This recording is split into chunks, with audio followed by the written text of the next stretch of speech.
ಇಲ್ಲಿ ಕುರಿ ತಲೆ ಮಾಂಸನ ಸಾರು ಮಾಡ್ಕೊಳ್ಳೋಕ್ಕೆ ರೆಡಿ ಮಾಡ್ಕೊಳ್ತಾ ಇದ್ದೀನಿ. ಮೊದಲಿಗೆ ನಾನಿಲ್ಲಿ ಚೆನ್ನಾಗಿ ಕುಕ್ಕರಲ್ಲಿ ಬಾಯ್ಲ್ ಮಾಡೋಕ್ಕೆ ಇಟ್ಕೊಳ್ತೀನಿ. ಇಲ್ಲಿ ಉಪ್ಪು ಅರಿಶಿನ ಪುಡಿ ಹಾಕಿ ಸುಮಾರು ಒಂದು 5ರಿಂದ 6 ವಿಶಿಲ್ ಹೊಡೆಸ್ಕೊಂಡು ಚೆನ್ನಾಗಿ ಬಾಯ್ಲ್ ಮಾಡ್ಕೊಳ್ತೀನಿ.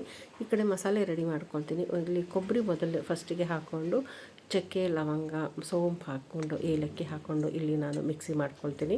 ಸ್ಟಾರ್ಟಿಂಗಲ್ಲಿ ಕೊಬ್ಬರಿ ಸ್ವಲ್ಪ ದಪ್ಪ ದಪ್ಪ ಹೆಚ್ಚಿರೋದ್ರೆ ಬೇಗ ನುಣ್ಣಗಾಗಲ್ಲ ಅಂಥೇಳಿ ಫಸ್ಟಿಗೆ ಇದನ್ನು ನಾನು ಮಿಕ್ಸಿ ಮಾಡಿಕೊಂಡು ನೆಕ್ಸ್ಟ್ ಇದಕ್ಕೆ ಒಂದು 2 ಟೊಮೆಟೊ, ಒಂದು 3 ಈರುಳ್ಳಿ, ಹಸಿಮೆಣಸಿನ್ಕಾಯಿ ಹಾಕ್ಕೊಂಡು ಇಲ್ಲಿ ರುಬ್ಕೊಂಡು ಇಲ್ಲಿ ಮಸಾಲೆ ರೆಡಿ ಮಾಡ್ಕೊಳ್ತೀನಿ. ಒಗ್ಗರಣೆ ಮಾಡಿಕೊಂಡು ಇಲ್ಲಿ ನಾನು ಕಸೂರಿ ಮೇಥಿ ಒಗ್ಗರಣೆಗೆ ಹಾಕ್ಕೊಂಡು ರುಬ್ಬಿದ ಮಸಾಲೆ ಎಲ್ಲ ಹಾಕ್ಕೊಂಡು ಇಲ್ಲಿ ಚೆನ್ನಾಗಿ ಫ್ರೈ ಮಾಡ್ಕೊಳ್ತೀನಿ. ಇದಕ್ಕೆ ನಾನು ಸಾಲ್ಟು, ಸ್ವಲ್ಪ ಧನಿಯಾ ಪುಡಿ, ಖಾರ ಪುಡಿ ಹಾಕ್ಕೊಂಡು ಮಿಕ್ಸ್ ಮಾಡಿಕೊಂಡು ಚೆನ್ನಾಗಿ ಹಸಿ ವಾಸನೆ ಹೋಗೋಷ್ಟು ನಾನು ಫ್ರೈ ಮಾಡ್ಕೊಳ್ತೀನಿ.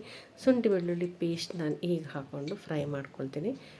ಇಲ್ಲಿ ನೋಡಿ ಮೊದಲಿಗೆ ಎಲ್ಲ ಫ್ರೈ ಮಾಡ್ಕೊಂಡು ಆದಮೇಲೆ ಹಸಿ ವಾಸನೆ ಹೋದ್ಮೇಲೆ ಇಲ್ಲಿ ಉಳಿದಿರೋ ಮಿಕ್ಸಿಯಲ್ಲಿರೋ ನೀರನ್ನು ಹಾಕ್ಕೊಂಡು ಚೆನ್ನಾಗಿ ಸ್ವಲ್ಪ ಇಲ್ಲಿ ಕುದಿಸ್ಕೊಂಡು ಆಮೇಲೆ ನಾನು ಕುಕ್ಕರ್ಗೆ ಹಾಕ್ಕೊಳ್ತೀನಿ. ಈ ತಲೆ ಮಾಂಸ ಕುಕ್ಕರ್ಗೆ ಹಾಕಿ ನಾವು ಬಾಯ್ಲ್ ಮಾಡ್ಕೊಳ್ಬೇಕು, ಇಲ್ಲಾಂದರೆ ಅಷ್ಟು ಬೇಗ ಬಾಯ್ಲ್ ಆಗೋದಿಲ್ಲ. ಇಲ್ಲಿ ಮಸಾಲೆ ಸ್ವಲ್ಪ ಎಲ್ಲ ಫ್ರೈ ಹಾಕ್ಕೊಂಡು ಈ ರೀತಿ ಮಸಾಲೆ ಹಾಕ್ಕೊಂಡ್ರೆ ತಲೆ ಮಾಂಸದ್ದು ತುಂಬ ರುಚಿ ಬರುತ್ತೆ. ಇಲ್ಲಿ ಹಸಿಮೆಣಸಿನ್ಕಾಯನ್ನು ಹಾಕಿದ್ದೀನಿ, ಖಾರ ಪುಡಿನೂ ಹಾಕಿದ್ದೀನಿ.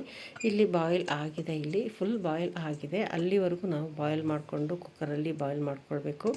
ಈ ಸೂಪ್ನ ಕುಡಿದ್ರೆ ಹೆಲ್ತಿಗೆ ತುಂಬಾ ಒಳ್ಳೆಯದು. ಇಲ್ಲಿ ಸ್ವಲ್ಪ ಮಾತ್ರ ತೊಗೊಳ್ತೀನಿ, ತುಂಬ ತೊಗೊಂಡ್ರೆ ಸಾರು ಅಷ್ಟು ರುಚಿ ಬರೋದಿಲ್ಲ.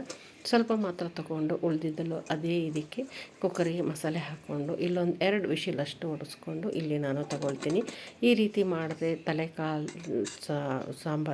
ಸಾರನ್ನ ಇಲ್ಲಿ ನಾವು ಕುಕ್ಕರಲ್ಲಿ ಮಾಡಿದ್ರೆ ತುಂಬ ಚೆನ್ನಾಗೂ ಬೇಯುತ್ತೆ, ಚೆನ್ನಾಗೂ ಆಗುತ್ತೆ, ಟೇಸ್ಟಾಗಿ ಬರುತ್ತೆ.